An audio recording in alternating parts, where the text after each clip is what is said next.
www.jevibien.tv. Pasteur Béni, savez-vous que c'est dans l'église qu'il y a beaucoup de pauvres? Quand vous parlez d'une Afrique meilleure, peut-être il faut voir déjà l'église. Je ne sais pas, j'avais vu à la conférence qu'il y avait beaucoup d'hommes de Dieu, mais je ne sais pas, je ne peux pas critiquer, mais je fais une analyse sur ce qui s'est passé. Nous sentons que les hommes de Dieu, la plupart des cas, peut-être ceux qui sont dans le vrai, comme on le dit actuellement, ils ne sont pas riches, ils sont vraiment pauvres. Je crois au panafricanisme et encore plus, je crois au panafricanisme chrétien. Wow. Mais je veux aussi savoir si c'est parti d'un appel divin. Quand vous dites que la vision est née, elle est née par un simple fait que vous avez rêvé seulement, ou bien c'est quelque chose qui vous convainc que ça provient de Dieu? Le vrai Dieu est choisi par ses attributions. Quand on dit Jéhovah Tchikenu, c'est une attribution. Quand on dit Jéhovah Shammah, c'est une attribution. Quand nous disons Jéhovah Nissi, ce sont des attributions. Non, tu veux qu'il dise Jéhovah Shammah pour que tu sois convaincu? Chez moi, quand on dit Jéhovah Shammah, c'est Nekongo Kalunga, Kalunga Mubabio et Babio. C'est ça Jéhovah Shammah. Partout, les noirs se rencontrent dans le monde entier. Quand tu vois un noir, quel est le réflexe le premier? Je ne sais pas. Tu l'appelles mon frère, tu l'appelles pas monsieur. Quand vous parlez trop de l'Afrique, vous pensez aussi à Obama, le président Obama des États-Unis. Peut-être, lui, peut-être un jour aussi, vous pouvez le croiser et vous direz bien que c'est votre frère. L'Europe a colonisé la Bible. A colonisé la Bible. Oui, ça veut dire que la Bible a été trafiquée. L'Europe a colonisé la... Non, j'ai dit l'Europe a colonisé la Bible, c'est-à-dire l'Europe a enseigné la Bible de manière très monodirectionnelle. Oh là là. Faisant croire que le salut... Jésus-Christ est blanc. Voilà, non, faisant seulement croire que le salut pour le faisant croire que le salut était pour le blanc, le bonheur était pour le blanc, les noirs c'était des chichi boys. Je ne crois pas à cet évangile-là. Moi, l'évangile me dit d'aller faire des études dans toutes les nations. Si nous avons dit dans toutes les nations, les noirs ont leur place dans l'évangile de Jésus-Christ. C'est une grâce. Le noir est une couleur de base, madame. Waouh. Oh là là, c'est fort, hein. Le noir, c'est la couleur du pouvoir. Ah bon? Oui. Qu'est-ce qui le prouve? Le noir, c'est la couleur du pouvoir. Tu as vu des autorités, même en Europe, rouler dans des voitures blanches? Non.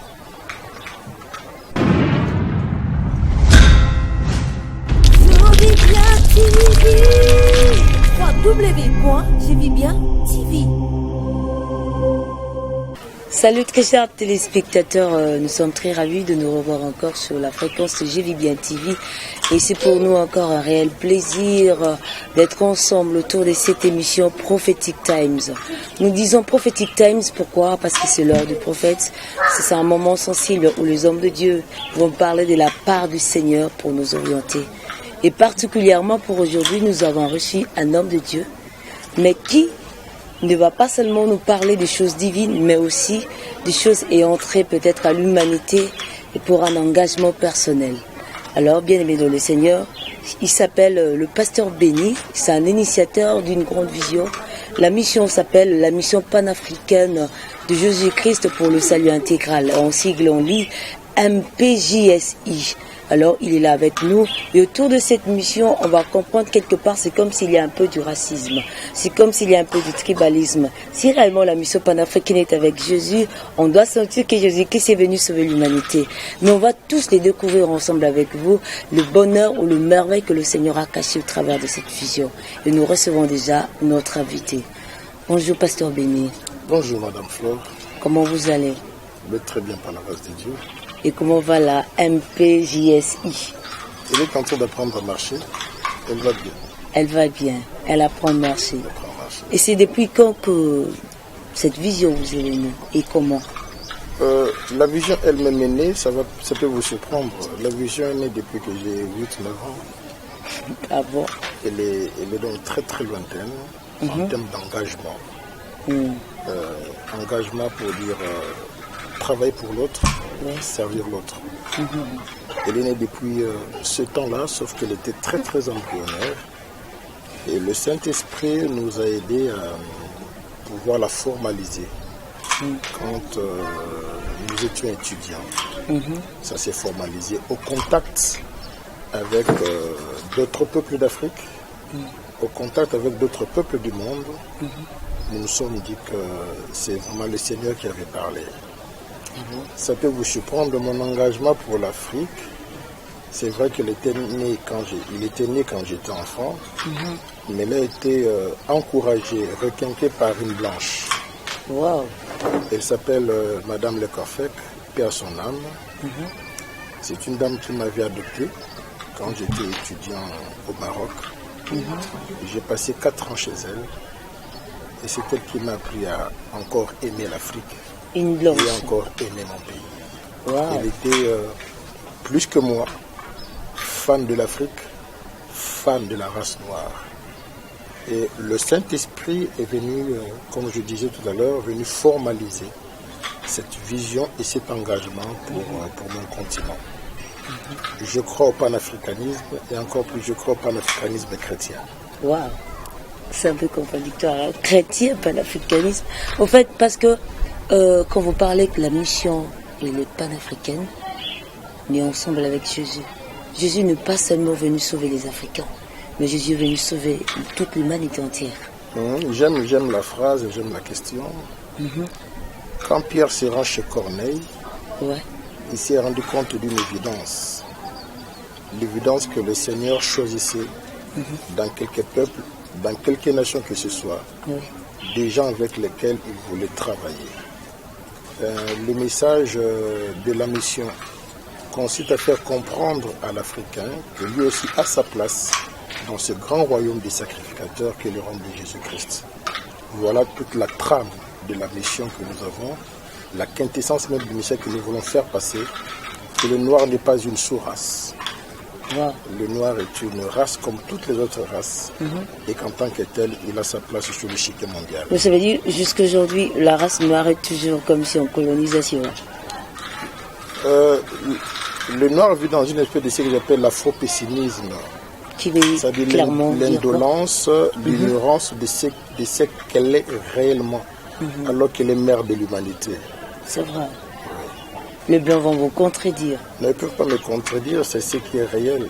Leurs livres d'histoire le disent, et je les aime beaucoup. Mais je crois que nous avons notre place, nous avons notre partition à jouer sur ce grand échiquier mondial. Wow. C'est profond, c'est fort.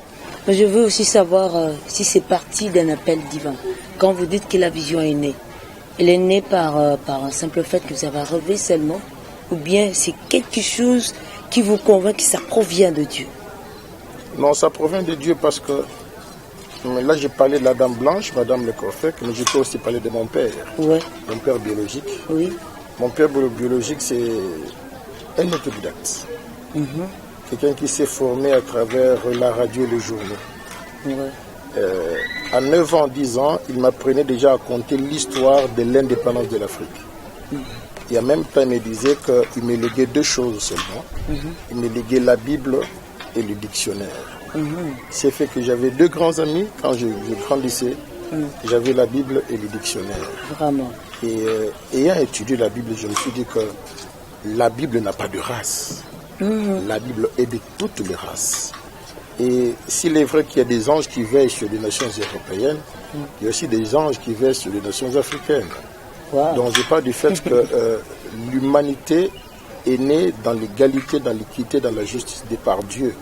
Toutes les races, je me répète encore, ont leur partition à jouer pour la paix, pour la justice dans le monde entier. Voilà. Quand vous dites que la Bible elle est faite pour tout le monde, la Bible déjà nous apporte un salut intégral, comme le définit peut-être votre mission. Mais seulement le fait que vous martelez trop sur le panafricanisme, c'est ce qui me retient un peu à dire, c'est comme si vous voulez un peu vous approprier seul de Jésus-Christ, que le salut soit réellement pour les Noirs et que le Noir ait une position supérieure sur le blanc, en quelque sorte. Non, mais je vais faire je ne peux pas me permettre d'être raciste. Pierre, qui est un vrai sioniste, un vrai tribaliste, un vrai nationaliste, pose une question à Jésus, la question de savoir si le royaume d'Israël serait rétabli de sitôt. Jésus lui dit quoi?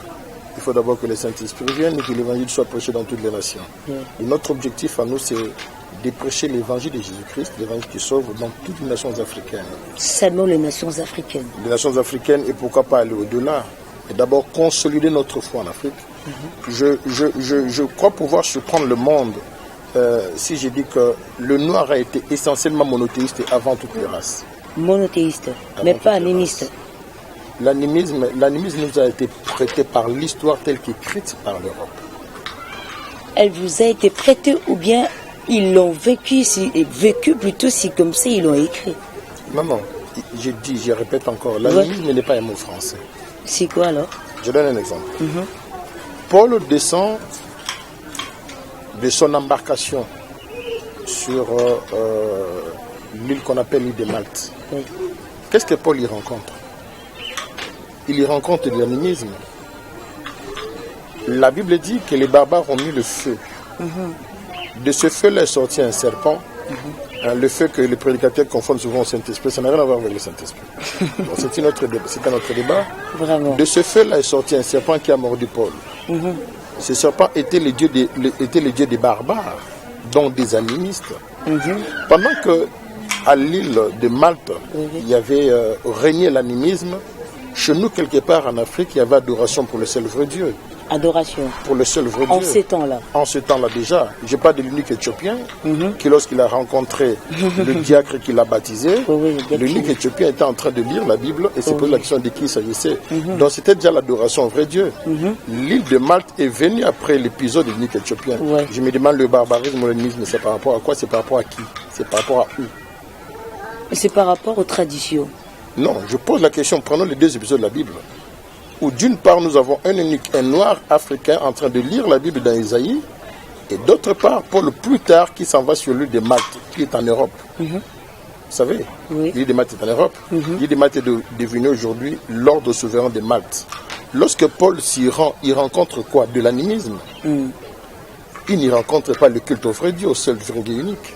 En fait, je veux que nous restions un peu dans ces cadres restreints du panafricanisme, parce qu'on a longtemps parlé de l'animisme en Afrique. Et plus, c'est vraiment décrit dans nos traditions. Et on sait le voir aujourd'hui, quand vous allez peut-être au village, vous allez voir que les gens sont plus liés aux esprits qu'ils ne connaissent pas, mais pas au seul vrai Dieu que nous connaissons, le grand Dieu créateur. Et à quoi Mongali c'est qui? Je peux dire que ce sont des attributions, des simples attributions seulement, mais ça ne reflète pas réellement. Le vrai Dieu est choisi par ses attributions. Quand on dit Jéhovah Tchikenu, c'est une attribution. Quand on dit Jéhovah Shammah, c'est une attribution. Quand nous disons Jéhovah Nissi, ce sont des attributions. Mais pour preuve, ils ne croient pas en ce Dieu. Pourquoi? Qui ça? Nos frères. Non, tu veux qu'ils disent Jéhovah Shammah pour qu'ils soient convaincus? Chez moi, quand on dit Jéhovah Shammah, c'est Nekongo Kalunga, Kalunga Mubabio et Babio. C'est ça Jéhovah Shammah. Ah bon? Mais voilà. Tu veux qu'ils disent Jéhovah Shammah, pourquoi? S'ils disent pas ça en français ou en hébreu, ils sont pas croyants. Ils doivent se dire ça en langue étrangère. Non. C'est ce que j'appelle la colonisation mentale et spirituelle. Waouh! Pasteur Béni, on en parlera un autre jour. Continuons un peu avec notre mission panafricaine sur le salut intégral. Vous croyez à l'esprit de Kimbangu ou bien vous croyez à l'incarnation de cet esprit de Kimbangu? Non, je ne crois pas à l'incarnation. Pourquoi vous ne croyez pas? Quoi, l'incarnation de Jésus-Christ? Seulement. Et pourquoi mais pas Kimbangu? Je crois que les idéologies se transmettent d'âge en âge, même après des cinquantenaires, après des millénaires, une idéologie peut se transmettre. Je crois en cela. Et c'est comme ça que vous voulez à peu près parachever sa mission? Non, je ne suis pas en train de parachever la mission de Kimbangu, je suis en train de m'accomplir, à m'engager dans la mission de Jésus-Christ, qui consiste à aller de par les nations pour faire des disciples. En fait, aujourd'hui, c'est tout le monde, lorsqu'il veut parler de l'Afrique, c'est comme s'il veut s'appuyer sur Kimbangu. Parce que c'est Kimbangu. Je crois Kimbangu comme un grand penseur. Je vais vous surprendre. Je crois plus à Kimbangu qu'à Mandela. Pourquoi? Mandela a commencé par une prison qui a fini par être une prison dorée. Kimbangu n'a pas connu de prison dorée, je m'excuse. Donc entre les deux valeurs, la valeur de Kimbangu et de Mandela, je choisirais tout de suite celle de Kimbangu. Mais moi je crois que Kimbangu n'était pas vraiment prophète, mais Kimbangu c'était un révolutionnaire, un nationaliste. Je ne parle pas du prophète, il a apporté un esprit de réveil. Je suis en train de parler de l'homme Kimbangu. Oui, pasteur Béni. Qui avait une pensée, il l'a émise, et la pensée, cette pensée s'est accomplie. Vous venez vous-même de le dire, qu'il y a de pensées qui se transmettent. Oui. Et peut-être aussi, ce n'est qu'une première partie et Et le Seigneur a voulu faire en sorte que sa mission s'arrête là et que vous la continuez peut-être. Pas d'apanage dans ce que nous faisons. Tout ce que je sais que je joue mon rôle pour l'instant. Le rôle de transmettre le fait que Jésus-Christ est aussi venu pour sauver l'Afrique. Jésus-Christ est venu pour sauver l'Afrique, actuellement au travers du pasteur Béni. Il y a plusieurs de ses serviteurs, dont le pasteur Béni. Le pasteur Béni, pourquoi il ne veut pas se dévoiler? C'est comme si il veut que nous fuyions encore. Or, il est présent. Quand Dieu donne une vision, il a appelé Abraham, Abraham a commencé à marcher. Dieu n'a pas donné la vision en bloc. Dieu a donné la vision de manière séquentielle jusqu'à ce que la vision s'accomplisse. Donc nous sommes en train de marcher, nous sommes en train de marcher. Dieu dévoilera certainement ce qu'il attend de nous. Et par rapport aux prophéties de Kimbangu? Kimbangu a dit quoi? Vous nous le rappelez? Non, parce que vous, prenez la portion que vous comme déjà vous entamez le pas vers ces pensées, ça veut dire quelque part vous êtes lié aussi à ces prophéties. Sinon, la race noire sera supérieure. Je suis lié, non, je ne parle pas de supériorité, je parle d'égalité de race. Je crois que les races sont égales. Mais pourquoi jusqu'aujourd'hui les races sont égales? Pourquoi jusqu'aujourd'hui nous ne sentons pas cela? C'est ce que je disais, c'est à cause de l'afro-pessimisme qui nous est venu de la traduction de la religion à la manière dont les colonisateurs ont voulu faire passer la vie. Pasteur Béni, s'il vous plaît, comment vous définissez la religion, selon vous? La religion d'ordre humain, la spiritualité d'ordre divin. La religion, c'est l'ensemble des principes, des fondamentaux, montés par l'homme, pour des objectifs sociétaux bien déterminés. C'est ça la religion. Mais la spiritualité, elle appelle à la convivialité. La religion se force de vous tailler à la mesure de l'homme, du penseur. Jésus-Christ n'est pas un créateur de religion. Là encore, je voulais vraiment insister, quand on compare Jésus-Christ aux pensées de religion, on insulte. Jésus-Christ est vie. Il n'est pas créateur de religion. Donc le christianisme n'existe pas. Je ne crois pas au christianisme, je suis disciple de Jésus, je ne crois pas au christianisme. Le christianisme est un mot qui nous est venu du paganisme. Donc, c'est comme une insulte, c'est ça? Oui, non, le christianisme est pensée de l'homme. Le christianisme est pensée de Dieu. Et c'est même pas pensée de Jésus-Christ. Vous ne voulez pas vous approprier de cet adjectif de chrétien? Quand Jésus arrive, il dit ceci. Je viens bâtir une église. Je vais mettre des gens à part pour le Père. Jésus n'a pas dit, je suis venu vous imposer une religion. Pasteur Béni, j'aimerais qu'on prenne une pause pour voir ce qui s'est passé. Mais avant même ça, je veux que vous nous parliez déjà de cette première action qui s'était passée pour le compte de cette mission panafricaniste. Oh, bon, pour corriger un peu, c'est pas la première action, c'est la troisième action. Troisième action. La première et la deuxième, nous les avons, je peux dire, permettez-moi le terme, expérimenté, ne parlant que du Congo. C'était point de mire le Congo. Là maintenant nous sommes en train de dire le salut est entré dans notre maison. Le salut est entré dans notre maison plusieurs fois. Le salut est venu physiquement en Afrique. Jésus est venu physiquement en Afrique aussi, non? En Égypte. Mais après, le salut est venu aussi par le message que l'eunuque éthiopien a amené en Afrique. Je voudrais insister sur le fait que après Israël, le message de Jésus-Christ n'est pas allé en Europe. Le message de Jésus est venu en Afrique. Là, il faut corriger. Ah bon? Ah oui, le message de Jésus-Christ est venu en Afrique par l'eunuque éthiopien qui était surintendant de la reine Candace de l'époque. Voilà. C'est seulement après que l'évangile est allé en Europe, notamment avec l'audace de l'apôtre Paul, saisi par l'esprit. Mais pour ce que l'Afrique, le Seigneur a envoyé son serviteur entrer dans l'arche de l'Afrique pour enseigner à l'Afrique le message. En fait, pour dire à l'Afrique, il y a un sauveur. Le sauveur s'appelle Jésus-Christ. Parce que lorsque l'eunuque éthiopien posera la question au diacre qui l'accompagnait, dit de qui le prophète parle-t-il ici? Le diacre s'est mis à débobiner l'évangile de Jésus-Christ.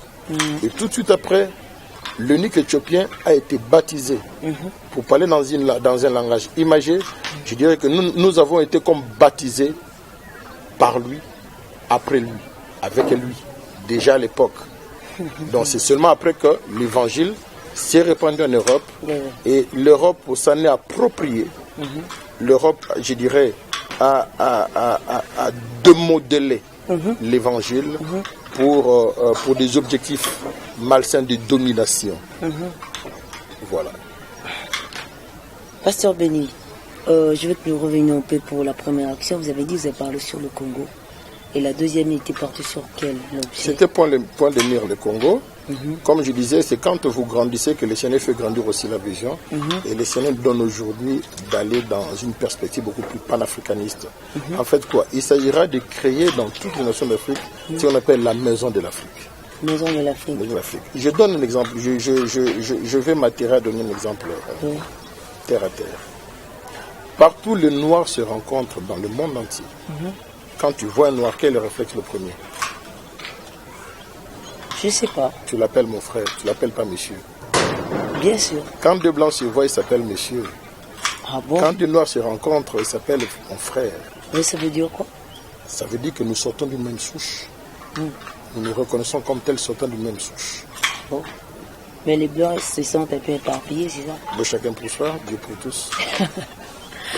Merci Pasteur Béni, mais j'aimerais qu'on voit un peu ce qui s'est passé le samedi 23 lors de cette grande conférence sur la mission panafricaine de Jésus-Christ pour le salut intégral.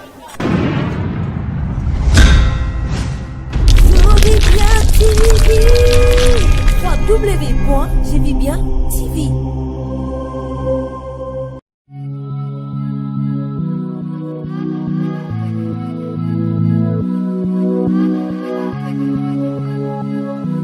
Nous sommes dans Actes chapitre 3.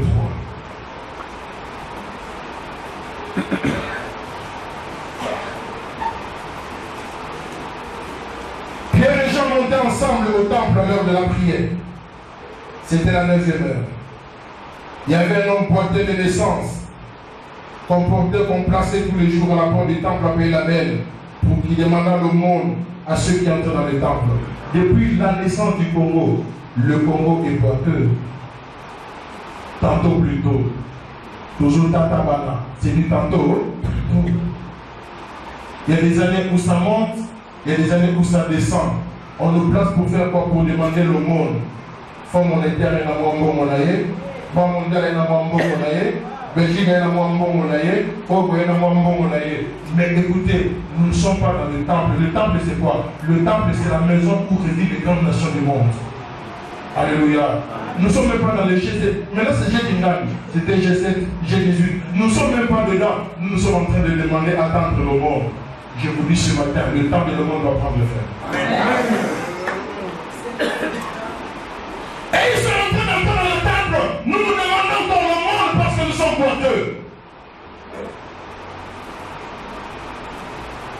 Nous demandons dans le monde parce que nous sommes boiteux. Et je vois comment nous prendrons devant les petits gars qui viennent ici. Le fils de Timba nous dit que ce sera fini bientôt. Tu me dis Amen. Je ne sais pas scandaleux, c'est mon père. Un homme boiteux de naissance comme nous sommes boiteux. Cet homme voyant Pierre et Jean qui allaient y entrer leur demandant le monde. Tozombi Kanakolomba Lomba. Nous sommes un pays qui vivons de ça. Tozombi Kamatolo. Moi je convive la remettre à Kamatolo Té. Moi je convive la remettre à ma partenaire. Les partenaires ne se développeront jamais. Nous devons cesser de remettre à Matolo. Alléluia. Mon temps pas remettre la Matolo à mon contact toujours. Il y a un église comme ça, au tir orange à ma partenaire à mon compte un jour. C'est plus le Saint-Esprit qui parlera, mais ce sont les partenaires qui parleront. Amen. C'est ça. Tandis qu'à mon père dans la dolo, nous attendons la communauté de temps pour organiser les élections. Moi, on a vu les gens à Wabi.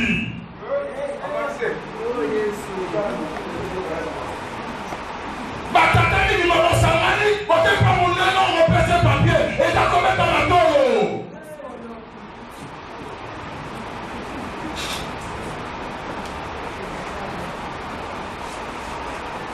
Alléluia. Voilà la situation du boiteux. Plus on te donnera, plus tu n'appartiendras pas à la main de ceux qui te décident, de ceux qui décident. Cesse de demander. Si tu es boiteux, tu ne dirigeras jamais. Quoi que tu sois fort en toi. Et nous sommes là, à la porte du temple, sans entrer dans le temple.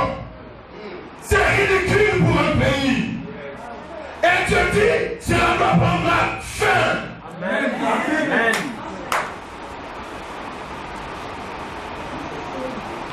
Le voteur, on le mettait là.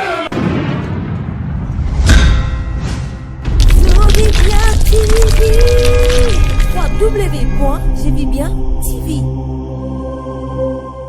De retour sur ce plateau, je crois bien, ce message fort ne vous a pas seulement surpris, mais vous a peut-être convaincu de porter l'Afrique réellement dans son cœur pour que cette Afrique devienne, comme l'a dit le pasteur Béni, une Afrique meilleure où sera imposée la loi du ciel, je crois bien.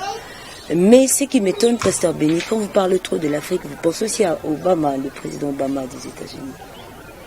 Peut-être, lui, peut-être un jour aussi, vous pouvez le croiser et vous direz bien que c'est votre frère. Je dirais que c'est mon frère, pourquoi pas. Les fonctions qui sont les miennes m'interdisent de parler de ceux qui dirigent, mais seulement, je voudrais aussi louer l'état d'esprit, non d'un homme, mais d'une femme. La femme la plus puissante du monde actuellement, Michelle Obama. Qu'est-ce qui le prouve? Je peux continuer? Ouais. Obama est teinté. Michelle est de souche purement africaine. Ah bon?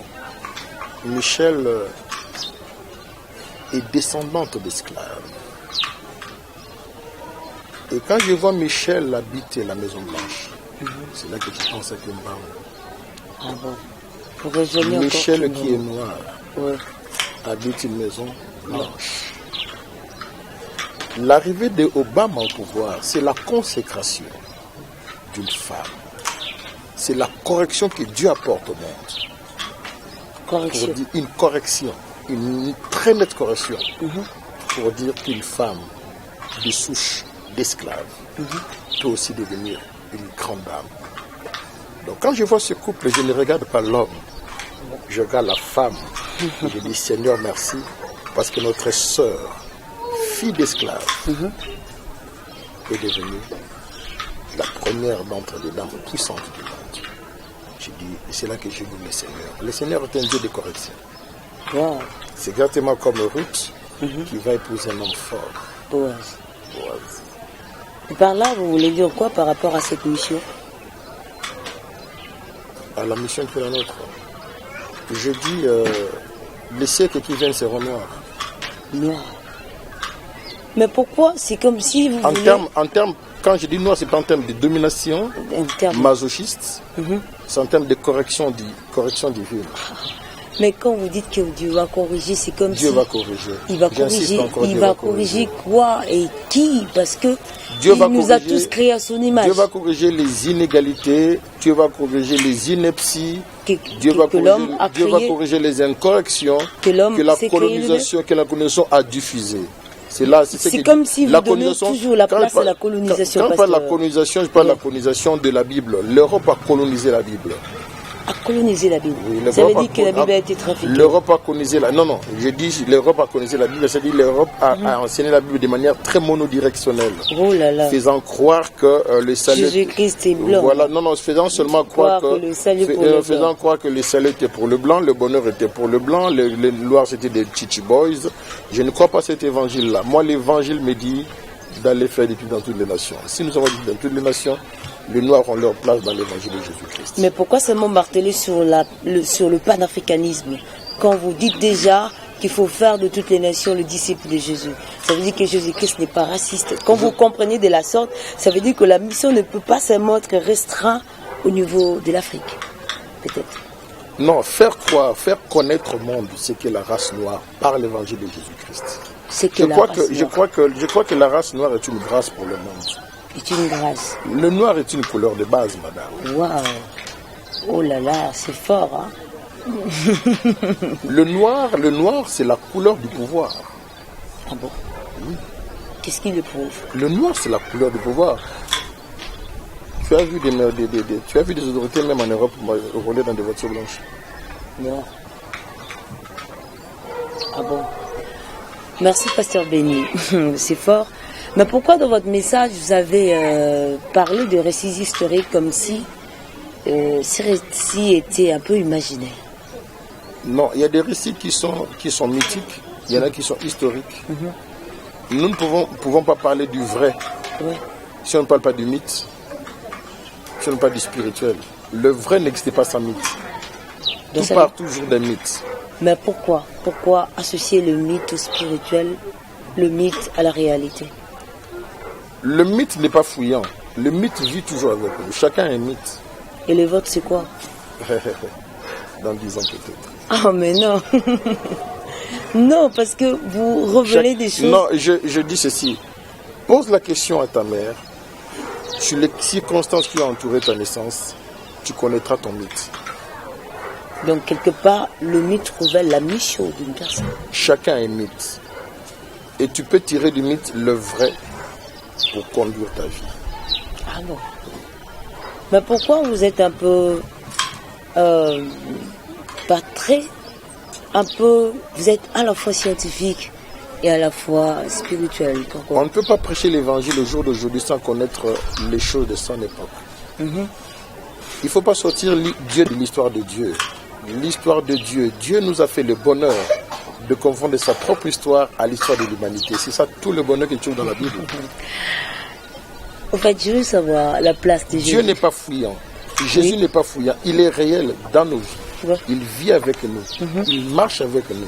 Ne l'expulsons pas de notre histoire. Vivons notre histoire avec Dieu. Mais Jésus n'avait pas eu de mythe. Je ne le crois pas, pasteur.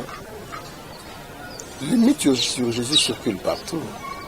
De tous les mythes de Jésus-Christ, il y a toujours une part de vrai que l'on peut tirer.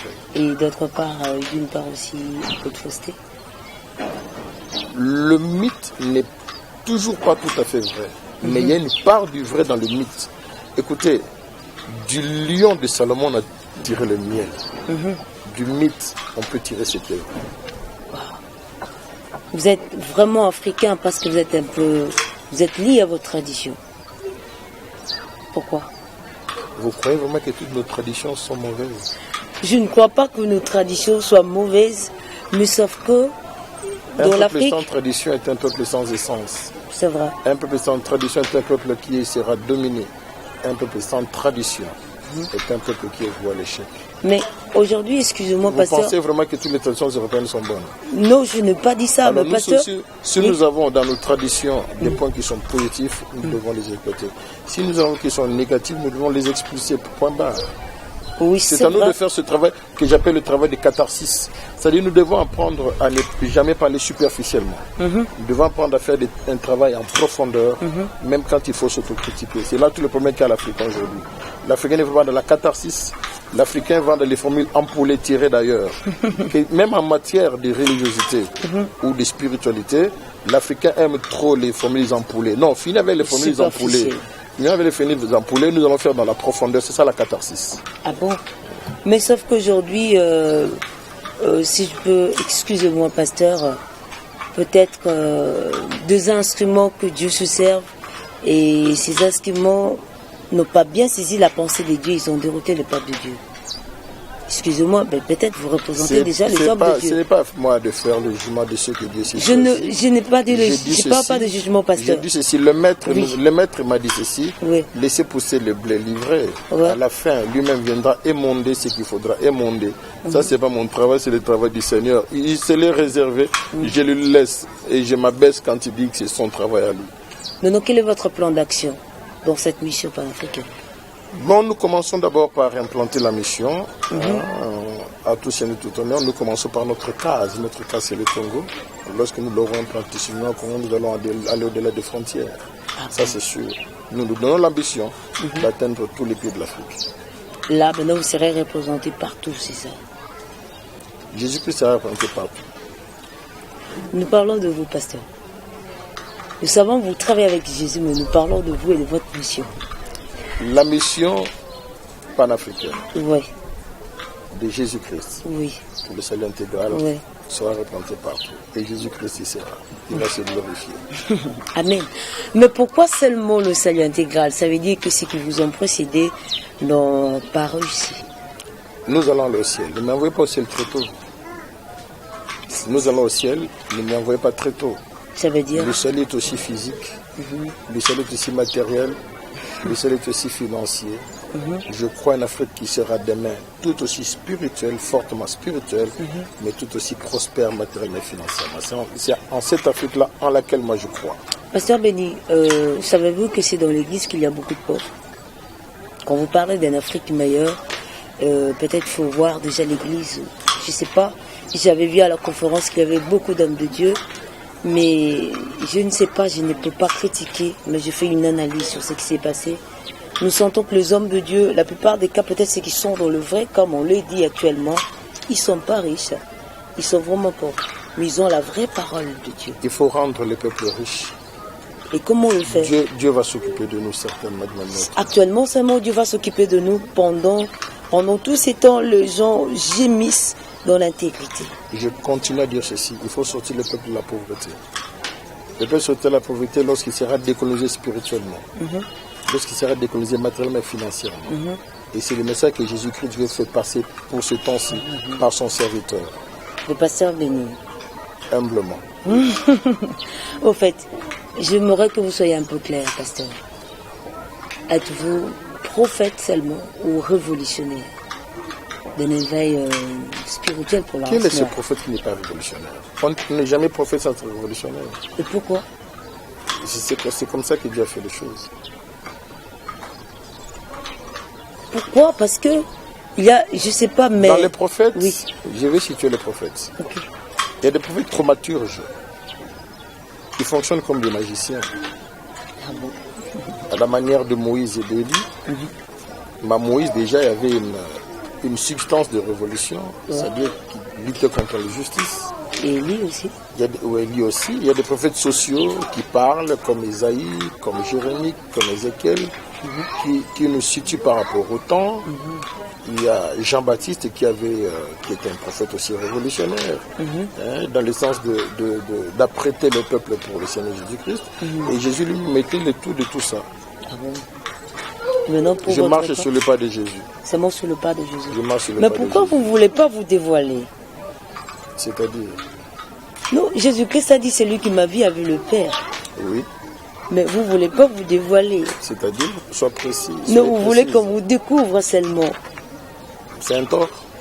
Quelque part, oui. C'est-à-dire? Parce que nous voulons connaître réellement ce que vous avez au profit de cette race noire. Ce que j'ai au profit de cette race noire. Ouais. C'est le message de Jésus-Christ pour le salut intégral. Ce message a été dit par beaucoup de gens. Mais la particularité qui va nous faire croire que ce que vous dites est vrai, et cela vient de Dieu. Oui. Cela vient de Dieu parce que je crois que le siècle qui vient, je répète encore, sera noir. Vous aurez un grand problème, hein, pasteur. Peut-être vous serez élu contre le prophète de Baal. Ah, Dieu merci parce que les prophètes de Baal ont été vaincus et lui était vainqueur. Ah bon, vraiment merci. Je crois que nous sommes presque à la fin. Mais, pasteur Béni, j'aimerais quand même qu'on ait une idée, une bonne idée sur la MPJSI avant quand même de clore cette émission. L'édition, c'est passer le message de Jésus-Christ pour décomplexer nos frères. Décomplexer, encore un mot. Nous avons une place, un rôle à jouer sur l'échiquier mondial. Nous ne sommes pas des moindres. Hier, j'expliquais que ce n'est pas tout ce qui vient de l'Occident qui est intelligent. Nous avons aussi des intelligences. Des savants noirs. Nous avons des messages à passer. Là, en passant, je salue Liliane Thuram, un ancien joueur français, qui a écrit un livre sur Mes étoiles noires. On dit que nous avons des gens qui brillent dans notre race aussi. Pasteur Béni, il est comme un magicien, il se découvre, il n'aime pas se faire découvrir, mais peut-être si c'est sur, sur la chair, on va sentir de quel bois il s'échauffe. Dieu vous bénisse abondamment. Je vous remercie pour le temps que vous avez bien voulu passer avec nous. Merci. Le reste ici à suivre l'année prochaine déjà. Nous annoncerons les couleurs, nous dirons la date, l'heure et le lieu. Et nous continuerons à marcher avec la vision que le Seigneur nous a donnée. Merci. Waouh. Merci, c'était fort, c'était bien. J'aimerais que tous ceux-là qui qui ont été convaincus par rapport à ces messages, de nous écrire, de faire ci, ça sera vraiment le bienvenu. Nous sommes là, vous pouvez nous contacter au numéro affiché au bas de l'écran et notre compte Facebook sera, donc toute notre adresse sera affichée. Alors nous nous retrouvons très prochainement pour un tout nouveau numéro avec la mission panafricaine de José-Christ pour le salut intégral. Nous remercions beaucoup la présence du pasteur David qui nous a assistés et la présence de mes deux frères qui ont été avec nous. Je vois Grady à la caméra et aussi Jonathan. Grand merci à notre chef Yanni et grand merci à toute l'équipe de Je vis bien. Au microphone, c'était votre humble servante Fleur Makwala. Nous nous retrouvons très prochainement. Que le Seigneur vous bénisse. Au revoir.